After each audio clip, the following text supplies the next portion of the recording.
Good morning student. विज्ञान जगत institute Gangapur city online classes में आप सबका स्वागत है।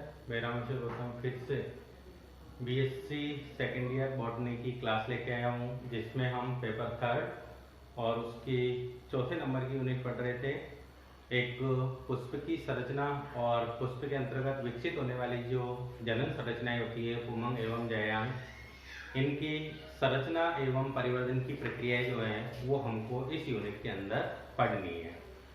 इससे पहले के जो वीडियोस थे उसके अंदर हमने एक नर जनन भाग पुमंग उसकी संरचना का अध्ययन कर लिया था, और उसके अंतर्गत जब हम उसके परिवर्तन एवं विकास की प्रक्रिया को देखते हैं तो एक नर युग्मकोद्भिद के विकास की प्रक्रिया तक हमने पिछले लास्ट वीडियो तक स्टडी कर ली है। आज हम यहाँ पर जो है वो मादा जनन भाग के अंतर्गत उसकी संरचना और उसके विकास की प्रक्रिया का अध्ययन करेंगे। जिस प्रकार से नर जनन भाग के अंतर्गत हमने परागकोश की संरचना, लघु बीजाणुधानी की संरचना, लघु बीजाणु जनन की प्रक्रिया और लघु बीजाणुओं से पराग कणों का निर्माण, परागकण की संरचना और परागकण से नर युग्मकोद्भिद के विकास की प्रक्रिया का अध्ययन किया था, उसी प्रकार से हम यहाँ पर मादा जनन भाग के अंतर्गत भी मादा जनन भाग की संरचना का अध्ययन करेंगे। अंडाशय के अंदर उपस्थित रहने वाली जो बीजांड संरचना है उस बीजांड का वहां पर अध्ययन किया जाएगा। बीजांड जो है वो गुरु बीजाणुधानी के रूप में उपस्थित होंगी। वहां पर परागकोश के अंदर लघु बीजाणुधानी उपस्थित थी। यहाँ पर अंडाशय के अंदर जो बीजांड उपस्थित है वो गुरु बीजाणुधानी के रूप में उपस्थित होगा।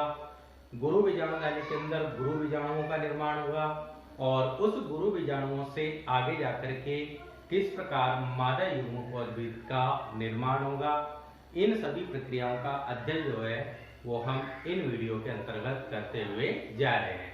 तो आज हम शुरू करते हैं मादा जनन भाग। इससे पहले की वीडियो जब हमने यूनिट को स्टार्ट किया था उस समय पर भी हमने मादा जनन भाग गाइनोसियम जो जायंग वाला भाग है उसकी सामान्य संरचना के बारे में वहीं पर हमने अध्ययन कर लिया था, लेकिन फिर भी एक मोटे तौर पर आज हम फिर से यहाँ पर मादा जनन भाग की स्थिति को देख लेते हैं कि गाइनोसियम जो है जायंग यह पुष्प के अंदर मादा जनन भाग के रूप में उपस्थित होता है और इसके एक सदस्य को अंडक या स्त्री केसर कहा जाता है। पुष्प के अंदर ये गुरु बीजाणुपर्ण मेगा स्पोरोफिल के रूप में ये प्रेजेंट होते हैं, और यदि अगर हम एक स्त्री केसर की संरचना का अध्ययन करें तो इस स्त्री केसर के भी 3 भाग होते हैं। सबसे ऊपर की ओर एक चपटा भाग होता है जिसे वर्तिकाग्र स्टिग्मा कहा जाता है, जो परागण क्रिया के फलस्वरूप आने वाले जो परागकण हैं उनको धारण करने का कार्य करता है। नीचे की ओर एक फूला हुआ भाग होता है जिसे हम अंडाशय ओवेरी कहते हैं। पुष्पासन पर यह टिका हुआ भाग होता है और इस अंडाशय के अंदर उपस्थित रहता है बीजांड, और यही बीजांड गुरु बीजाणुधानी के रूप में उपस्थित होता है। वर्तिकाग्र और अंडाशय को बीच में जोड़ने वाली एक नलिकीय संरचना पाई जाती है जिसे वर्तिका कहा जाता है, और यह परागकण के अंकुरण के फलस्वरूप निर्मित होने वाली जो पराग नलिका है उस पराग नलिका को यह मार्ग उपलब्ध कराने का कार्य करती है। तो एक स्त्री केसर की संरचना के अंतर्गत कितने भाग हो सकते हैं? 3 भाग हो सकते हैं। पहला वर्तिकाग्र, दूसरा वर्तिका और तीसरा अंडाशय। अब इस अंडाशय के अंदर उपस्थित रहने वाला जो बीजांड है उस बीजांड की संरचना का अध्ययन अपन को करना है, क्योंकि परागकोश के अंदर क्या उपस्थित थी? लघु बीजाणुधानियां उपस्थित थी। तो यहाँ पर भी अंडाशय के अंदर जो बीजांड उपस्थित है ये गुरु बीजाणुधानी के रूप में यहाँ पर उपस्थित है। इसकी स्थिति को एक हम यहाँ पर नोट के द्वारा देख लेते हैं कि बीजांड अंडाशय में उपस्थित एक गोलाकार संरचना है। ये गोलाकार संरचना के रूप में आपको दिखाई दे रही है, जो एक पतले वृंत की सहायता से, ये देखिए नीचे की ओर एक पतला वृंत, ये एक बीजांड की संरचना है, और ये नीचे की ओर ऐसा पतला वृंत जो है वो आपको अंडाशय के अंदर दिखाई दे रहा है। ये एक पतले वृंत की सहायता से अंडाशय की जो अंतर्भित्ति है, ये अंडाशय की भित्ति है, ये बाहर की ओर की भित्ति और अंदर की ओर उपस्थित रहने वाली अंतर भित्ति से यह जुड़ा हुआ होता है। और ये जो पतला व्रंत होता है, यह पतला व्रंत इसका बीजांड व्रंत कहलाता है। क्या कहलाता है? बीजांड व्रंत कहलाता है। और इस बीजांड व्रंत की सहायता से ही बीजांड जो है वो किससे जुड़ा हुआ होता है? अंडाशय की अंतःभित्ति से जुड़ा हुआ होता है। अंडाशय की अंतःभित्ति से जिस स्थान से बीजांड व्रंत की सहायता से जुड़ा हुआ होता है, ये अंडाशय की अंतःभित्ति, ये बीजांड और ये बीजांड व्रंत, और जिस स्थान से यह जुड़ा हुआ होगा वह स्थान इसका अपरा या प्लेसेंटा वाला भाग कहलाता है। तो आपसे पूछा जा सकता है कि बीजांड अंडाशय की अंतःभित्ति से कौन से स्थान से जुड़ा हुआ होता है? तो प्लेसेंटा वाले स्थान से यह जुड़ा हुआ होता है। और जब बीजांड विकसित होता है, इसका परिवर्तन होता है, तो इसी अपरा वाले स्थान से, प्लेसेंटा वाले स्थान से इसको आवश्यक पोषण प्राप्त होता रहता है। सामान्यतः जो 80% एंजियोस्पर्मिक जो प्लांट होते हैं, आवृत बीजी जो पादप होते हैं, उनके अंदर एनाट्रोपस प्रकार का बीजांड पाया जाता है, प्रतीक प्रकार का बीजांड पाया जाता है। यहाँ पर हमने जो बीजांड की संरचना बना रखी है वो एक सामान्य एंजियोस्पर्मिक प्लांट के अंदर पाए जाने वाले बीजांड की संरचना हमने बना रखी है। जो किस प्रकार का बीजांड है? प्रतीक प्रकार का बीजांड है, एनाट्रोपस प्रकार का बीजांड है। अलग अलग पादपों के अंदर बीजांड भी जो है वो अलग अलग प्रकार के होते हैं।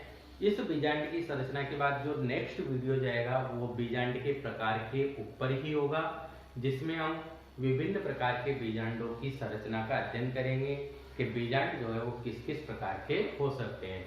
यहाँ पर हम बीजांड के रूप में या गुरु बीजाणुधानी के रूप में जिस बीजांड की संरचना का अध्ययन कर रहे हैं वो एक एनाट्रोपस प्रतीक प्रकार का बीजांड है, और उसकी संरचना आपके सामने यहाँ पर बनी हुई है। ये एक बीजांड की संरचना है जो किसके रूप में उपस्थित है? गुरु बीजाणुधानी के रूप में उपस्थित है। चलिए देख लेते हैं इसकी संरचना के अंतर्गत कौन कौन से भाग जो हैं वो इसके अंदर उपस्थित होंगे। देखिए, सबसे पहले तो ये बीजांड जो है, ये ऊपर की संरचना वाला जो गोलाकार आपको भाग दिखाई दे रहा है, ये बीजांड है। और ये बीजांड नीचे से एक पतले व्रंत की सहायता, जैसे कि अभी हमने बात करी थी कि बीजांड एक पतले व्रंत की सहायता से अंडाशय की अंतर्भित्ति, तो ये जो पतला व्रंत है जिसकी सहायता से यह अंतर्भित्ति से जुड़ा हुआ होता है, यह इसका बीजांड व्रंत वाला भाग होता है, ट्यूनिकल वाला यह भाग होता है। ठीक है। और इस बीजांड व्रंत का निचला सिरा तो अंडाशय की अंतर्भित्ति से, और इसका ऊपरी सिरा जो है वो बीजांड से जुड़ा हुआ होता है।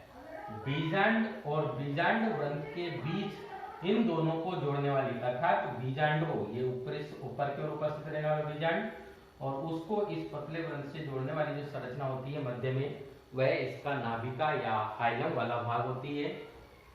संपूर्ण बीजांड को देखें तो ये बीजांड एक आवरण द्वारा यह आवृत है, और यह चारों तरफ से जिस आवरण से आवृत रहता है यह इसका बीजांड अध्यावरण कहलाता है, ओव्यूल इंटेगुमेंट कहलाता है। बीजांड अध्यावरण सामान्यतः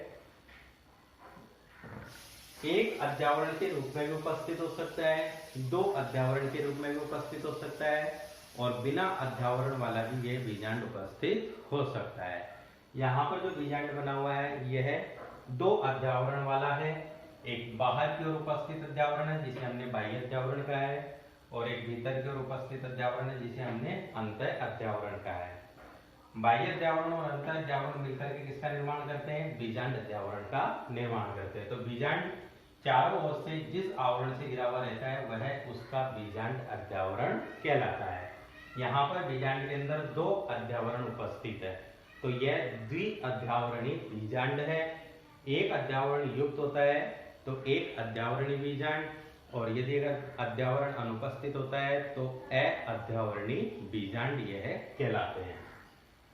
बीजांड के ऊपर की ओर जो आपके पास में सिरा होता है यह इसका निवागी सिरा कहलाता है, और इसका अंदर का जो मासल भीतरी भाग होता है यह इसका बीजांड का ही होता है, जो सामान्यतः मृदुत की कोशिकाओं से मिलकर के बना हुआ होता है। यह इसका संपूर्ण भीतरी भाग मृदुत की कोशिकाओं से निर्मित होने वाला जो भाग है यह इसका बीजांड का ही कहलाता है। नीचे की ओर एक स्थान आपके पास में ऐसा दिख रहा है। देखिए यदि अगर हम यहाँ से इस बीजांड की संरचना को देख रहे हैं तो यहाँ से ये बीजांड अध्यावरण उपस्थित है जो चारों ओर से इस अध्यावरण को घेरते हुए यहाँ तक आया है।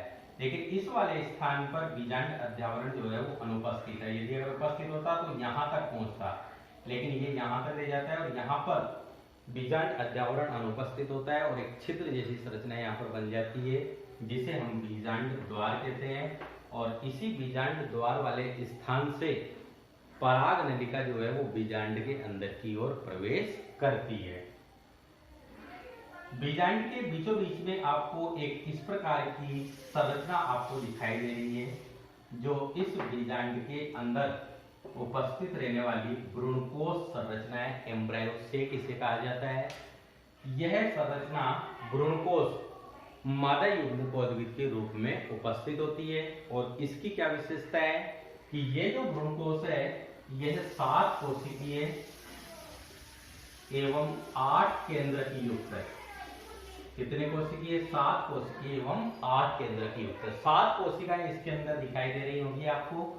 3 कोशिकाएं ऊपर की ओर 1, 2 और 3 जो निभागी छोर की ओर उपस्थित है। इसका जो ऊपरी सिरा होगा यह इसका निभागी सिरा कहलाएगा।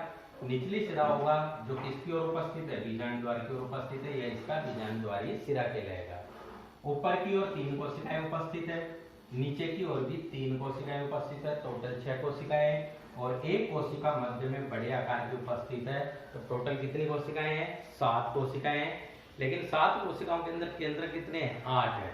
ऊपर की तीनों कोशिकाओं के अंदर एक एक केंद्रक है, नीचे की तीनों कोशिकाओं के अंदर भी एक एक केंद्रक है और लेकिन बीच की जो एक कोशिका है उसके अंदर 2 केंद्रक हैं। तो टोटल 7 कोशिकीय एवं 8 केंद्रक युक्त संरचना यह उपस्थित होती है बीजांड के बीचों बीच में, जिसे हम एम्ब्रायोसेक या भ्रूणकोश कहते हैं। और यही भ्रूणकोश मादा युग्मकोद्भिद के रूप में यह उपस्थित होता है, जिसके अंदर मादा युग्मक उपस्थित होते हैं। जिस प्रकार से नर युग्मकोद्भिद के अंदर नर युग्मक उपस्थित है, उसी प्रकार से मादा युग्मकोद्भिद के अंदर भी क्या उपस्थित होंगे? मादा युग्मक उपस्थित होंगे। ऊपर की ओर उपस्थित रहने वाली जो 3 कोशिकाएं हैं इन्हें प्रतिमुखी कोशिकाएं कहा जाता है, एंटीपोडियल सेल कहा जाता है।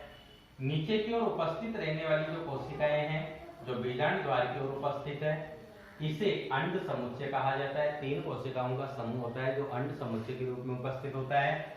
बीच में एक कोशिका अंड कोशिका होती है और इस अंड कोशिका के दोनों तरफ पार्श्व रूप में उपस्थित रहने वाली जो 2 कोशिकाएं होती है वो सहायक कोशिकाएं होती है। एक अंड कोशिका और एक सहायक कोशिका मिलकर अंड समुच्चय का यहाँ पर निर्माण करती है। मध्य में उपस्थित रहने वाली जो एक सिंगल कोशिका होती है जो 2 केंद्रक युक्त होती है, इस कोशिका को ध्रुवीय कोशिका कहा जाता है। ध्रुवीय कोशिका या इसे केंद्रकीय कोशिका कहा जाता है। केंद्रकीय कोशिका कहा जाता है जो 2 केंद्रक युक्त होती है। तो इस प्रकार से ये एक प्रतीक एनाट्रोपस प्रकार के बीजांड की संरचना आपके सामने प्रदर्शित है। यही बीजांड गुरु बीजाणुधानी के रूप में उपस्थित है। अब इस गुरु बीजाणुधानी के अंदर गुरु बीजाणु जनन की प्रक्रिया होगी, जिसके फलस्वरूप किसका निर्माण होगा? गुरु बीजाणुओं का निर्माण होगा। ठीक है, तो यह है आपके पास में एक बीजांड की संरचना। बीजांड व्रण, पतला व्रण, बीजांड को बीजांड व्रण से जोड़ने वाला स्थान नाभिका हाइलम, बीजांड चारों ओर से एक आवरण द्वारा आवृत रहता है। बीजांड अध्यावरण 2 अध्यावरण युक्त है, ये बाह्य अध्यावरण और अंत अध्यावरण। ऊपरी भाग निभागी सिरा, मध्य का मासल मृदुकी कोशिकाओं से निर्मित भाग बीजांड का है। जहां पर बीजांड अध्यावरण अनुपस्थित है वहां पर एक छिद्र जैसी संरचना बन जाती है जिसे बीजांड द्वार का है, जहां से पराग नलिका बीजांड के अंदर की ओर प्रवेश करेगी। और बीजांड के बीचों बीच में 7 कोशिकीय एवं 8 केंद्रक युक्त संरचना एम्ब्रायोसेक भ्रूणकोश जो मादा युग्मकोद्भिद के रूप में उपस्थित है। ठीक है, तो नोट कर लीजिए इसे और देखते रहिए online classes. Thanks for watching.